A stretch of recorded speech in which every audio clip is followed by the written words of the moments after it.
আসসালামু আলাইকুম। শুরু করছি ইলমা বেহরোজের উপন্যাস আমি পদ্মজা, দ্বিতীয় খণ্ড, পর্ব ১। আকাশের তারাগুলো রূপলি কুচি ছড়িয়ে দিয়েছে চারিদিকে। দূর থেকে ভেসে আসছে শিয়ালের করুণ আর্তনাদ, যা রাতের নীরবতাকে আরও গভীর করে তুলেছে। নিস্তব্ধ প্রকৃতির বুকে সুর তুলেছে ঝিঝি পোকার ডাক। মাঝে মধ্যে উদ্দাম বাতাসের ঝাপটায় গাছের পাতাগুলো মর্মর ধ্বনি তুলছে।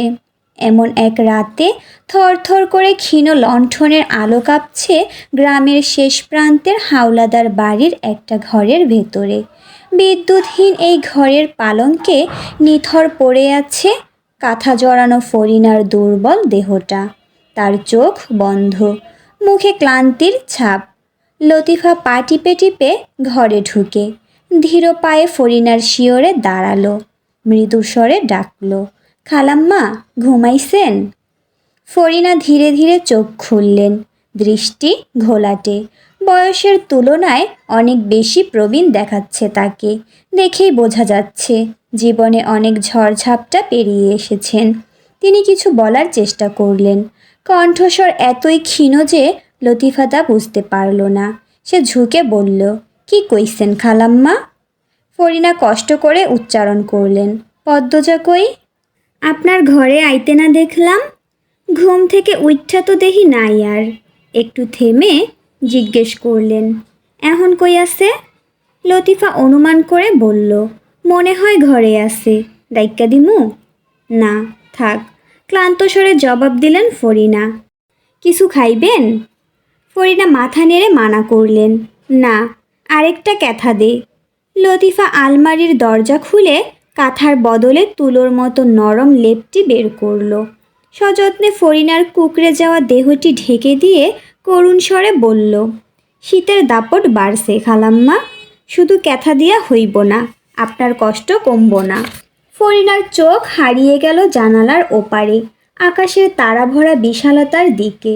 হালকা হিমেল বাতাস ঘরের কোণে কোণে সুরেলা গুঞ্জন তুলে ঘুরে বেড়াচ্ছিল। হঠাৎ তার মনে হলো আকাশের তারার ভিড়ে স্পষ্ট হয়ে উঠেছে বাবুর শৈশবের সেই সরল মায়াভরা মুখ। স্মৃতির পর্দায় ভেসে উঠল সেই দিনের কথা।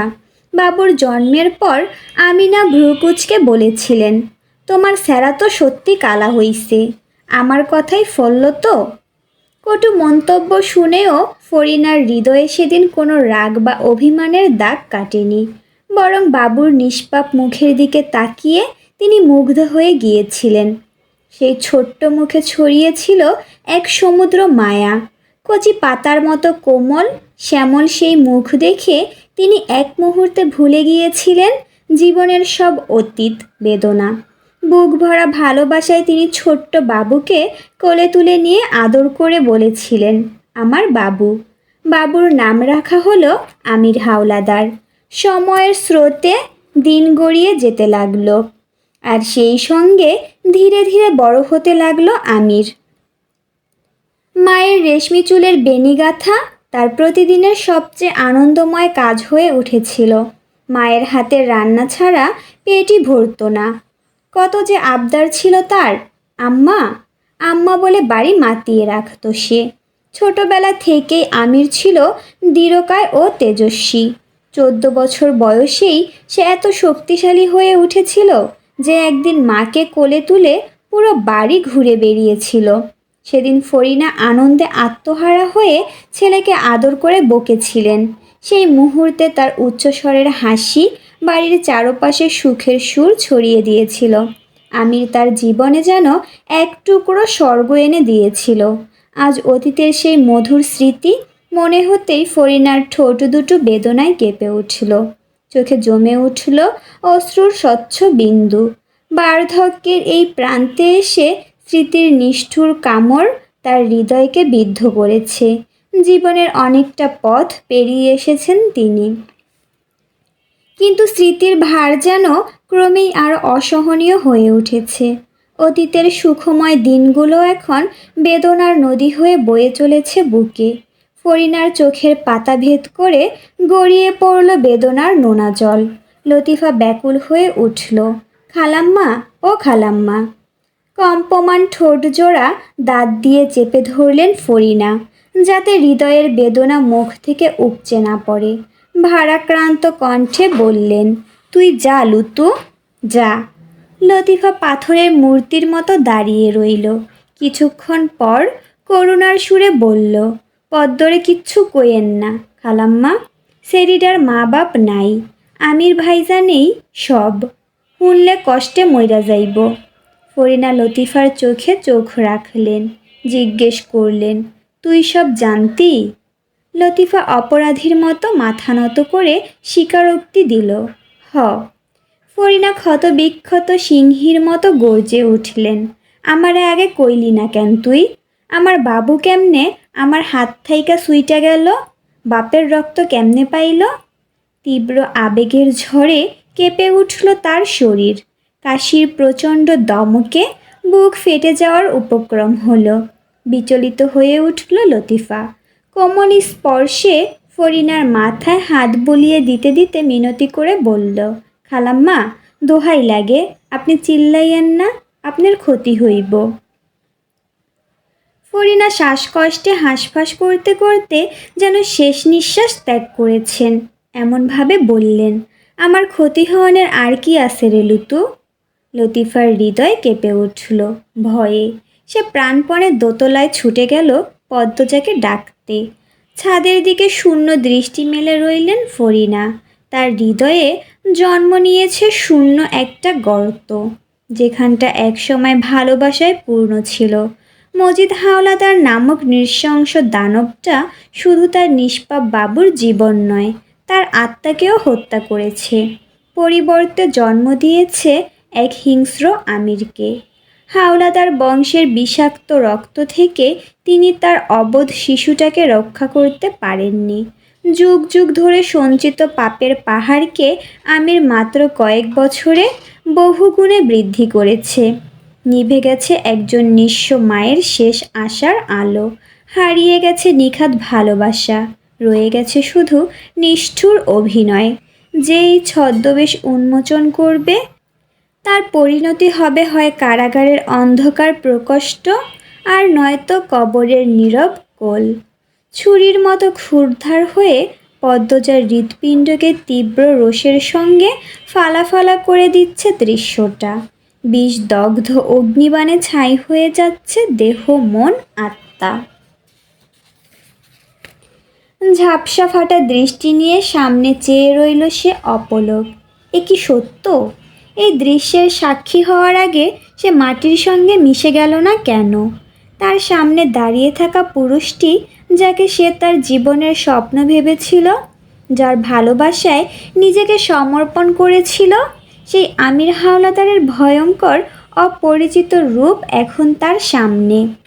আমিরের হিংস্র দুটি চোখ শিথিল হয়ে ভয় ও আতঙ্কে জমে গেল, যেন কোনো শিকারী পশু হঠাৎ নিজেকে ফাঁদে আটকা পড়তে দেখল। মুহূর্তের জন্য শূন্যতা দখল করে নিল তার মস্তিষ্ক। থেমে গেল সমস্ত চিন্তা। হৃৎপিণ্ড বুকের পাঁজর ভেঙে বেরিয়ে আসতে চাইল। বেল্ট পড়ে গেল অসার আঙুল থেকে। চোরা চাউনিতে বিবস্ত্র নারীদের দিকে তাকাতেই ঘুরে উঠল তার মাথা। এ কোন দুঃস্বপ্নের মধ্যে আটকা পড়ে গেলাম? পদ্মজার গাল বেয়ে নীরবে গড়িয়ে পড়ছে অশ্রুধারা। আমির দ্রুত পায়ে এগিয়ে এলো তার দিকে। স্পর্শ করতেই পদ্মজা সরে গেল। তার চোখে মুখে ফুটে উঠল ঘৃণার দহন। সেই চোখ, যা একদিন ভালোবাসার কোমল আলোয় ভরেছিল, আজ তাতে জ্বলছে দুঃসহ অভিমানের দাবানল। আমির কোনো কথা না বলে পদ্মজাকে শক্ত করে জড়িয়ে ধরল। পদ্মজা শিউরে উঠল আতঙ্কে। তীব্র ঘৃণায় কাঁপতে কাঁপতে তাকে ঠেলে সরানোর চেষ্টা করল, কিন্তু তার দুর্বল প্রতিরোধ আমিরের দৃঢ় বাহুর সামনে মরুভূমির বালুকণার মতো বিলীন হয়ে গেল। আমির এক হাতে পদ্মজার দুটি হাত পিছনে মুঠো করে ধরে, অন্য হাতে তার মাথাটি নিজের শক্ত বুকের সঙ্গে চেপে রাখল। কণ্ঠে চাপা ব্যথা আর কম্পন নিয়ে ফিসফিস করে বলল, কিছু দেখোনি তুমি? কিছু না। এরপর চারপাশে দ্রুত নজর বুলিয়ে উচ্চস্বরে নির্দেশ দিল, আরভিদ, আরভিদ। মেয়েদের তাড়াতাড়ি আড়াল করো। মুহূর্তের মধ্যেই এক শ্বেতাঙ্গ যুবক ছুটে এলো। তার উজ্জ্বল লাল চুল বাতাসে দুলছে, কোমরে গুজে রাখা ধারালো ছুরি হাতে একটি কাপড় নিয়ে সে দ্রুত এগিয়ে গেল মেয়েদের দিকে। চোখে শিকারীর মতো তীক্ষ্ণ দৃষ্টি। পদ্মজা আর্তনাদ করে উঠল, ছাড়ুন আমাকে, আপনি এত নীচ। তার কপাল আছড়ে পড়ল আমিরের বুকে। আমির বিভ্রান্ত, হতবাক। কি করা উচিত, কিভাবে সামাল দেওয়া উচিত এই পরিস্থিতি? তার মস্তিষ্ক কোনো সিদ্ধান্তেই পৌঁছাতে পারছে না। হঠাৎ একটি মেয়ে কান্নায় ভেঙে পড়ল, বলল, আপা, আমাদের বাঁচান, এই লোকটা আমাদের মেরে ফেলবে। তার কথা শেষ হওয়ার আগেই আরভিদ মেয়েটির গালে এমন চড় মারল যে শব্দটি ঘরের দেয়ালে প্রতিধ্বনিত হলো। মেয়েটি যন্ত্রণায় মা বলে কেঁদে উঠল। পদ্মজার শরীর কাঁপছে। এ কি হচ্ছে, কেন হচ্ছে? সব দুঃস্বপ্ন হয়ে যাক। সে চিৎকার করে উঠল, ছেড়ে দিন আমাকে। ঘরের কোণে এক কিশোরী আতঙ্কে থরথর করে কাঁপছিল। তার হাতে আরভিদের দেওয়া পুরনো একটি কাপড়ের টুকরো, যা সে শক্ত করে বুকের কাছে ধরে রেখেছিল। মেয়েটির ভীত চোখগুলো পদ্মজার মুখে স্থির হয়ে গেল। পদ্মজার অনড় দৃষ্টি আর দৃঢ় ভঙ্গিমা দেখে মেয়েটির মনে অল্প হলেও আশা জাগল। সে ভাবল, হয়তো এই নারীর মধ্যে তাদের মুক্তির পথ আছে।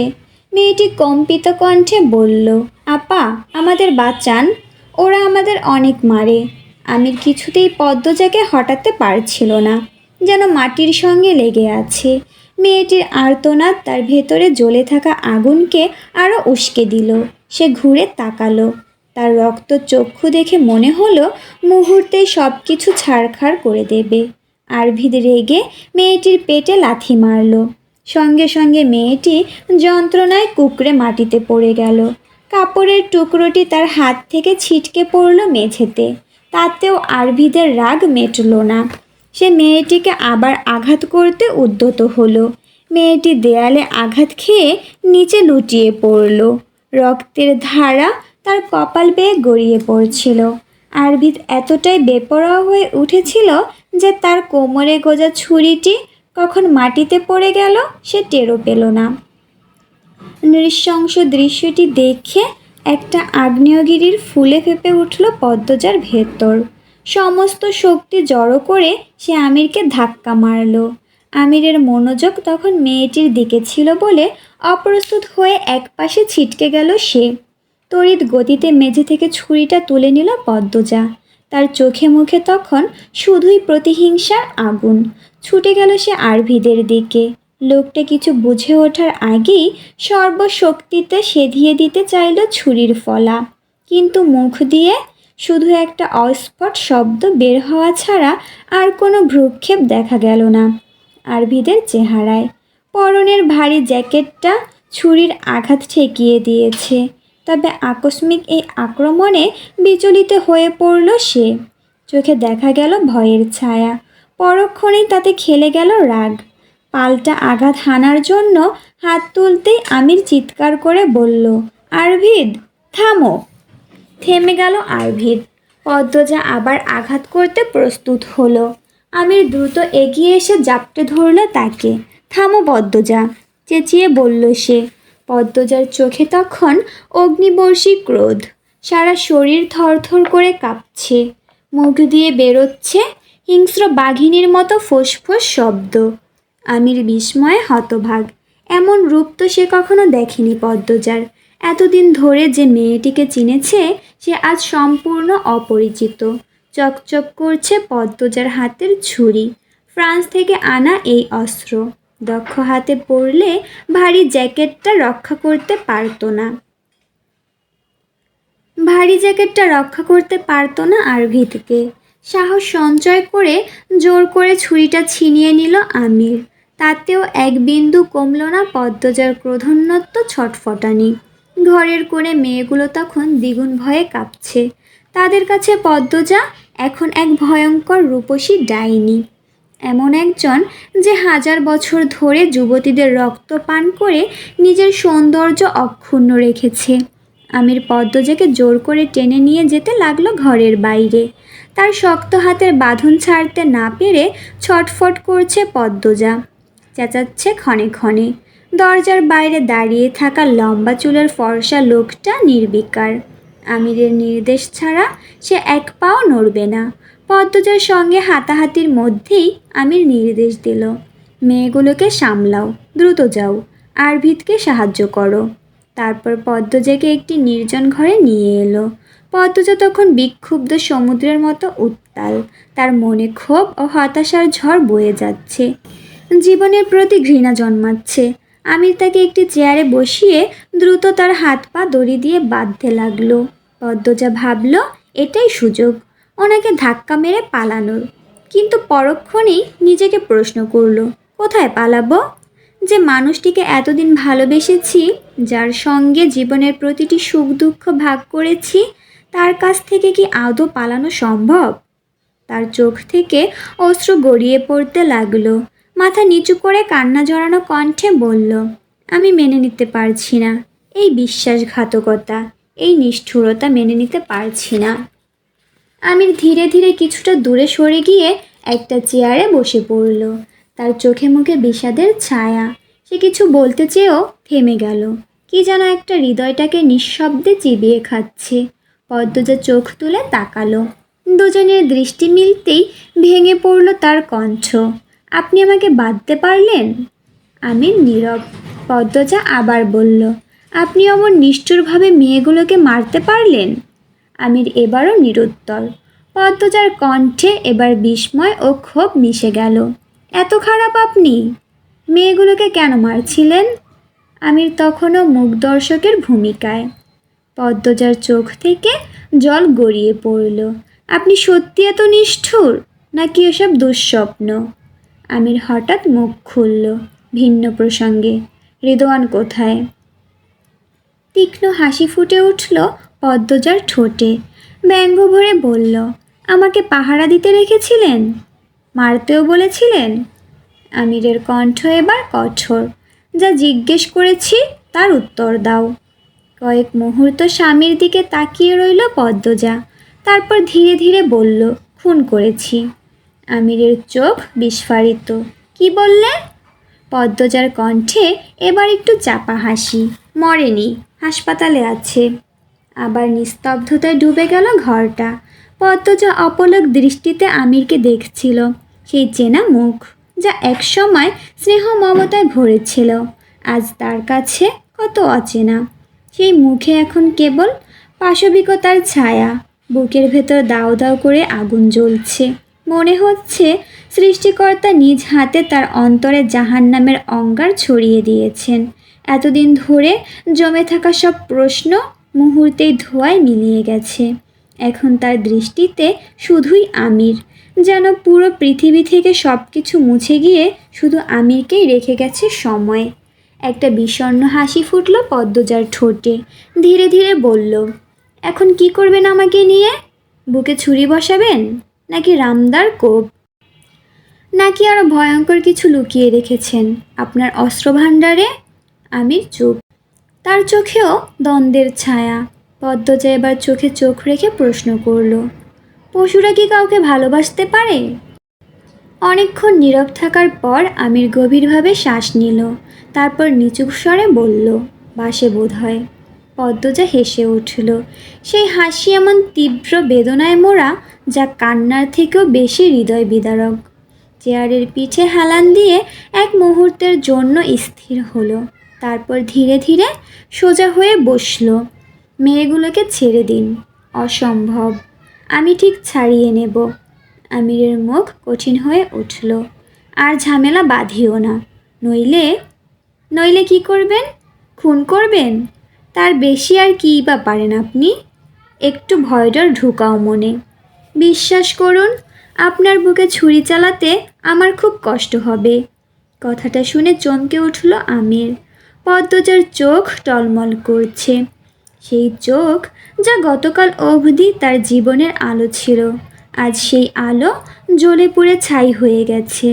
আমিরের মন অস্থিরতায় ভরে উঠল।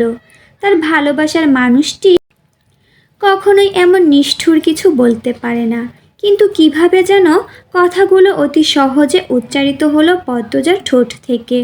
নিয়তি কি তবে তাদের এমন এক পথে নিয়ে যাচ্ছে যেখানে ভালোবাসা আর ঘৃণা একাকার হয়ে গেছে? নিজেকে সামলে নিয়ে মৃদুস্বরে বলল, ভালোই তো ছিলাম আমরা। পদ্মজার চোখে অভিমানের আগুন দপ করে জ্বলে উঠল। মুখোশধারীর সঙ্গে আবার ভালো থাকা, কি বিদ্রূপ! একেবারে মায়ের মতো হয়েছ। নিখুঁত অভিনেতা। বাধ্য হয়েছি। কে করেছে বাধ্য? তোমার আদর্শ, তোমার পবিত্রতা। আপনি কলুষিত করেছেন। বিয়ে করেছি। কেন করেছেন? ভোগ করে নদীতে ভাসিয়ে দিতেন, তাহলে এই নরকীয় যন্ত্রণা সহ্য করতে হতো না। সব ভুলে যাও, রানীর মতো থাকবে। তার কণ্ঠে জোর নেই। আমি জানি পদ্মজাকে ভুল বোঝানো সহজ নয়। এতদিন সে পদ্মজাকে অন্ধকারে রেখেছিল, কিন্তু পদ্মজা তাকে আলোয় রেখেছিল। সেই আলোতেই সে চিনেছে পদ্মজার প্রকৃত রূপ। পদ্মজা কোনো অন্যায় মেনে নেওয়ার মেয়ে নয়, তবুও চেষ্টা করতে হবে। নিয়তি এক নির্মম পরিহাসের ফাঁদ পেতেছে। যদি সে ঝড়ের কবলে না পড়তো, আজও পদ্মজা কিছুই জানতে পারতো না। পাশার দান উল্টে গেছে, এ যেন সেই পুরনো কথারই সত্যতা। চোরের 10 দিন, গৃহস্থের 1 দিন। জল ভরা চোখে আমিরের দিকে অপলক তাকিয়ে আছে পদ্মজা। চোখের সামনে সব কিছু স্পষ্ট দেখতে পেয়েও বিশ্বাস করতে পারছে না। বুকের ভেতর যে ঝড় বইছে, সেই যন্ত্রণা মৃত্যুর শেষ মুহূর্তের যন্ত্রণাকেও যেন হার মানায়। এ কি হলো তার জীবনে? যে মানুষটা তার সামনে দাঁড়িয়ে মধুর প্রেমের কথা বলতো, সেই মানুষটাই আজ তাকে শক্ত করে বেঁধে রেখে নির্বিকারভাবে ভাবছে তার ভাগ্যে কি ঘটবে। চোখ নামিয়ে দেখল হাতের চুড়িগুলো, মায়ের দেওয়া চুড়ি। মায়ের স্মৃতির কথা মনে হতেই বুকটা ভেঙে পড়ল। এই নিষ্ঠুর পৃথিবীতে একমাত্র আশ্রয় ছিল তার মা। মায়ের রেখে যাওয়া শূন্যস্থান পূরণ হয়েছিল যে স্বামীর জন্য, সেই মানুষটা এভাবে গিরগিটির মতো রং বদলালো। না, বদলায়নি। সে বরাবরই এমন ছিল, কেবল মুখোশটুকু পড়েছিল। আর সেই মুখোশের আড়ালে গোপনে ধ্বংস করে দিয়েছে তার সমস্ত বিশ্বাস, সমস্ত ভালোবাসা। মেয়েগুলোর চিৎকার দূর থেকে স্পষ্ট শোনা যাচ্ছে। কিছু দিয়ে পেটানো হচ্ছে, শব্দ হচ্ছে ফ্যাচ ফ্যাচ। পদ্মজা তীক্ষ্ণ স্বরে বলল, এই নিষ্ঠুরতা কি আপনার অন্তরে একটুও দাগ কাটে না? আমির নিঃশব্দে বসেছিল, গভীর চিন্তায় ডুবে। সব পরিকল্পনা এক মুহূর্তে ওলটপালট হয়ে গেছে। জীবনের জটিল মোড়ে এসে দাঁড়িয়েছে সে, যেখান থেকে ফিরে আসার কোনো সহজ পথ নেই। তার মনের গভীরে একটা দ্বন্দ্ব জ্বলছে। একদিকে পদ্মজার ভালোবাসা, অন্যদিকে বছরের পর বছর ধরে তিলে তিলে গড়ে তোলা তার অন্ধকার সাম্রাজ্য। যদি নতুন করে সব শুরু করতে হয়, তাহলে হয় পদ্মজাকে হারাতে হবে, নতুবা ছেড়ে আসতে হবে সেই অন্ধকারের মায়াজাল। আমির গভীর শ্বাস নিয়ে মাথা ঝাঁকালো। প্রথম কাজ হলো অলন্দপুরে আসার উদ্দেশ্যটা পূরণ করা। এই দায়িত্ব শেষ করতে পারলেই কেবল অন্য কিছু ভাবা সম্ভব। ততদিন পদ্মজাকে চোখে চোখে রাখতে হবে। তবে তার মনে একটা গভীর আশঙ্কা ক্রমশ জেঁকে বসেছে। যদি পদ্মজা তার পথে বাধা হয়ে দাঁড়ায়, যদি সে সত্যি শেষ কাটা হয়ে ওঠে।